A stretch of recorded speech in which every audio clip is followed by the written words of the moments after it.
রাজনীতিতে কিন্তু আপনি ইনকনসিস্টেন্ট হলে আপনার পাবলিকের কাছে আপনি আস্থা পাবেন না, আস্থা হারিয়ে যাবে। তো এরা সবাই কিন্তু ইনকনসিস্টেন্ট তাদের বক্তব্যতে, তারা কেউ কোথাও স্টিক করতে পারছে না নীতি। একজন ধরেন সেনাবাহিনী বললো 18 মাস, আর অ্যাডভাইজার, চিফ অ্যাডভাইজার বললেন যে না, এটা আমাদের, আমরা নিজেরা সিদ্ধান্ত নিব। যে সেনাবাহিনী তাদেরকে ক্ষমতায় বসাইলো, সেনাবাহিনী না থাকলে এই সরকারকে উৎখাত করতে পারতো এরা? এটা কোনো সম্ভব ছিল? সেনাবাহিনী পুরো একদম, এটা পরিষ্কার, সারা পৃথিবী জানে যে সেনাবাহিনী, সেনা বিদ্রোহ, এটা অনেক জায়গায় লেখাই হয়েছে যে এটা সেনাবাহিনী ক্ষমতা দখল করছে। তো ওরা সেনাবাহিনী এখন হচ্ছে কি, এরা যে তিনটে পক্ষ, সেনাবাহিনী, ছাত্র এবং এখন ইউনূস সাহেব, তো সেনাবাহিনী তার বক্তব্যে কনসিস্টেন্ট আছে, কিন্তু এরা দুইজনে, এরা দুই দলই, বাচ্চারা এবং এই ইউনূস সাহেব, এদের বক্তব্যে কোনো কনসিস্টেন্সি নাই। তো এটার অর্থই হচ্ছে এদের কোনো নির্দিষ্ট কোনো গোল নাই। এরা আশা করে, হয়তো একটা কিছু আশা করে, সেটা হচ্ছে না, এটা নিয়ে খানিকটা বিব্রত, তো কি করবে কিছুই বুঝে পাচ্ছে না, যার জন্য তাদের বক্তব্যগুলো খুব বেসামাল হচ্ছে, একটার সাথে আর একটা বক্তব্যের কোনো মিল খুঁজে পাওয়া যাচ্ছে না। এই শামীমা আক্তার যে ইয়েটা প্রশ্ন রাখছে, এটা কিন্তু খুবই যুক্তিসঙ্গত, এবং এটাই হয়েছে। তারা তো জাতির সাথে প্রতারণা করছে এই ছেলেগুলা। এরা তো সাধারণ ছাত্র না, এটা তো অলরেডি প্রমাণিত। এরা হিজবুত তাহরিরের লোক, এরা সন্ত্রাসী সংগঠনের লোক, যারা নিষিদ্ধ বাংলাদেশে, ওই আরো অনেক জায়গায় নিষিদ্ধ। তো সেই ইয়াগুলো, লিডার গুলো এখানে এসে সাধারণ ছাত্র ছাত্রীদেরকে মিসলিড করছে, এরা ওরা বুঝছে, যার জন্য এই প্রশ্নগুলো চলে আসছে। সাধারণ ছাত্র ছাত্রীদেরকে আর একদিন তার কোনো কিছু তো ডেকে গেছিল তো ঢাকা আপনার প্রেসিডেন্টকে উৎখাত করতে, কিন্তু কয়জন? প্রথম দিন মনে হয়েছে 1000 খানেক, পরে কিছুক্ষণ পরে দেখা গেল কি হয়তো 400-500, পরে 200 লোক নাই, রাত্রে কয়জনে বসে চাটা খাচ্ছে ওখানে বসে, এই তো অবস্থা। তো এই ছেলেগুলো তো, এরাগুলো ইম্যাচিউরড, এদের বেসামাল, যা তা মুখে আসে তাই বলছে। এরা লাস্টে তো এখন যে ক্ষমতা, এবং মানুষ টেলিভিশন ওদের দিকে তাকিয়ে থাকে, কি বলে, এটা একটা বিশাল ব্যাপার, যার জন্য ওখান থেকে নামতেই পারছে না ওরা। যে হোশ মে আ যাও, এটা হচ্ছে না ওদের, ওরা হুশ ফিরে আসছে না ওদের। ওরা এখন যা তা বলতেছে। আর ইউনূস সাহেবের এজেন্ডা নিয়ে উনি মোটামুটি সেন্স করতে পারছেন যে ওনার এজেন্ডা বাস্তবিত হবে না এদেশে, তো এই জন্য খানিকটা বিব্রত আছে। তো এই জন্য বক্তব্য, আমি তো আগেই বললাম, বক্তব্য কিন্তু এদের কাছে থেকে কনসিস্টেন্ট বক্তব্য আপনি পাবেন না। এদের আস্তে আস্তে তারা কিন্তু তাদের সেই মনোবল হারিয়ে ফেলছে। বিএনপি যখন পাশের থেকে সরে গেছে, পরিষ্কার, যখন প্রেসিডেন্টকে ওরা করতে গেছে, ওরা বলছে যে না, প্রেসিডেন্টকে এই মুহূর্তে সরালে এটা সাংবিধানিক শূন্যতা শুরু হবে, কে দায়িত্ব নিবে? এটা তো একটা যুক্তিযুক্ত, একটা রাজনীতিবিদের কথা। এটা বলার পরে ওরা বলছে যে না, ওরা প্রেসিডেন্টকে সরাইতে পারলে হ্যাঁ, তখন তো বিপ্লবী সরকার গঠন করতো। বিপ্লবী সরকার করতে হলে সেই ওরা তাও জানে না বিপ্লবী সরকার কেমনে, বিপ্লব কেমনে করতে হয়, বিপ্লবী সরকার কেমনে গঠন করতে হয়, তার আদর্শ কি, লক্ষ্য কি। আচ্ছা, একটা প্রশ্ন আমি করতে চাই। এই যে বিপ্লবী সরকারের প্রসঙ্গ আসলো, এই বিপ্লবী সরকার কিন্তু একজন প্রবক্তা আছেন, মিস্টার ফরহাদ মজার, কবি এবং রাষ্ট্রচিন্তক বলা হয় তাকে।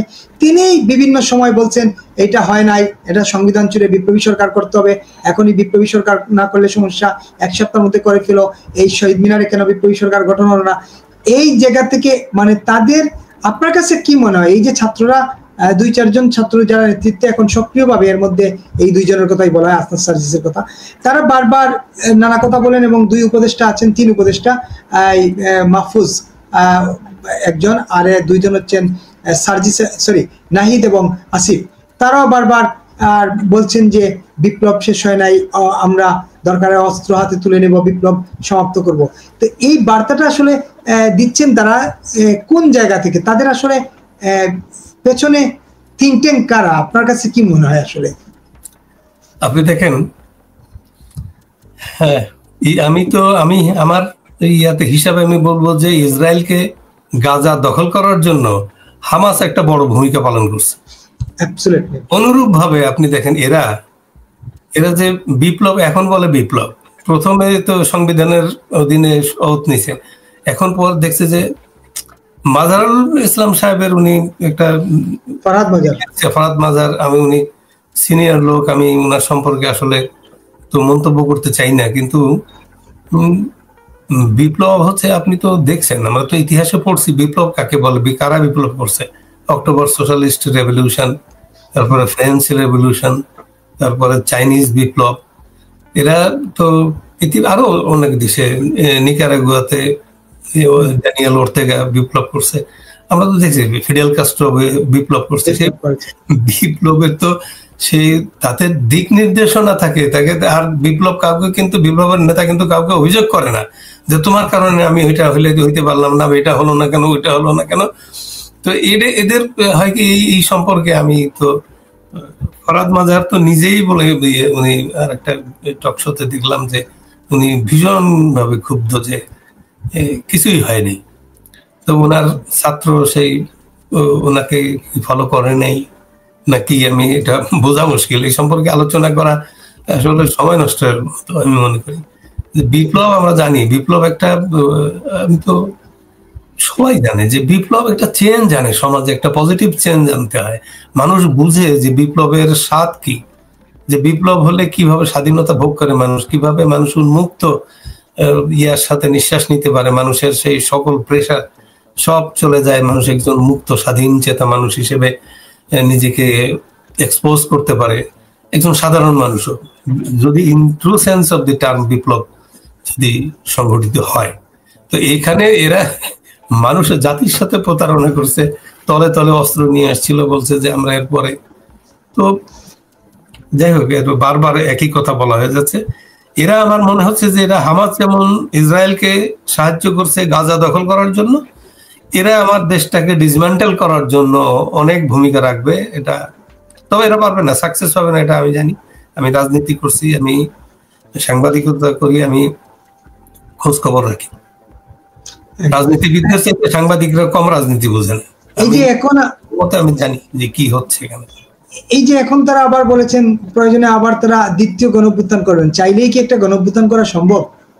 দ্বিতীয় গণঅভ্যুত্থান করা সম্ভব? তো আপনার দ্বিতীয়টা তো ফার্স্ট হয়ে যাবে। Historic anything second is a first, এটা তো। তো যাই হোক, এগুলো ওরা জানে না, বোঝে না, পোলাপান লেখাপড়া জানে না। ওরা লেখাপড়া করলে ভালো হতো, ওরা যদি এটা করে দিয়ে ইউনূস সাহেবের হাতে ক্ষমতা দিয়ে ওরা সরে গিয়ে আবার লেখাপড়া যাইতো, আবার সাধারণ ছাত্রদের কাছে গিয়ে বলতো যে আমরা যা কি করছে এটা ব্যাখ্যা করতো। কিন্তু ওরা তো যার যার, ওদের সম্পর্কে তো অনেক কথা শোনা যায় যে ওরা এক একজন অনেক টাকার মালিক হয়ে গেছে, অনেক কিছু করে, টেলিভিশন দখল করছে, কত কি প্রতিষ্ঠান দখল করছে আন্ডার হ্যান্ড, অনেক কিছু শোনা যায়। কিন্তু যাই হোক, এদের সম্পর্কে বেশি, পোলাপানের সম্পর্কে বেশি কথা বলা ঠিক না। আপনি নির্বাচনকে সহসা দেখছেন কিনা? আসলে নির্বাচন তো হতে হবে, এইভাবে হ্যাঙ্গিং অবস্থায় দেশ থাকতে পারে না। এরা এই এই তত্ত্বাবধায়ক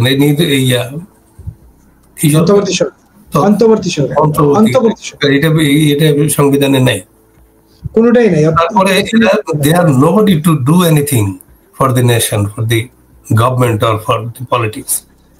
তারা ঠিক আছে, যখন তাদেরকে দায়িত্ব দেওয়া হয়েছে একটা সিচুয়েশনে, তারা নির্বাচন কমিশনটাকে রিকাস্ট করে এখন যে প্রসেসটা শুরু হয়েছে, এই একটা কাজই তাদের আছে যে তারা নির্বাচন কমিশনটা পুনর্গঠন করে, এটা গঠন করতে 6 মাস লাগবে, ম্যাক্সিমাম 6 মাস। এটা সার্চ কমিটি করছে কিনা আমি জানি না, এত সময় তো লাগার কথা না। সার্চ কমিটি আছে, এত সময় তো এটা সাফি ভালো বলতে পারবে। সার্চ কমিটি এরা নাম দিবে, সে নামগুলো আর যারা আছে তারা বসে সিদ্ধান্ত নিলে, সেইখানে পার্টিগুলোর একটা প্রেজেন্স থাকা দরকার, পার্টিগুলোর থাকা দরকার, সব পার্টির, যে এই সার্চ কমিটিতে এই লোকগুলো যে এটা যে হবে না, এটা হবে ভালো, এরকম ওরা সিলেক্টটা করবে, সার্চ কমিটি করবে, কিন্তু সাথে পার্টিগুলোর এটা মতামত লাগবে।